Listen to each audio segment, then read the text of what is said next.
অনেক বড় মাছ হওয়ার কারণে মুরব্বিকে পানিতে নামতে হচ্ছে। মাছটি অনেক বড় হওয়ার কারণে সরাসরি নেট দিয়ে তোলা যাচ্ছে না, মুরব্বিকে পানির নিচে যায় নেমে নেট দিয়ে তুলতে হবে। মৎস্য শিকারী ভাই নিজেই বলতেছে এত বড় মাছ হয় ভাবতেই পারিনি।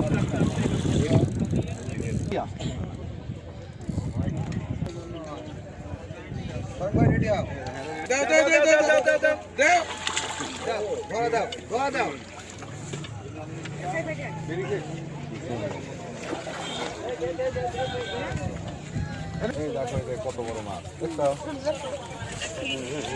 এটা বন্ধু মারল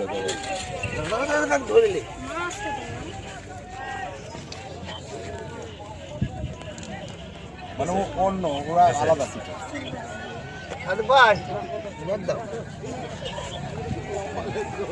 বন্ধু বলতেছে আর ওরা মারল।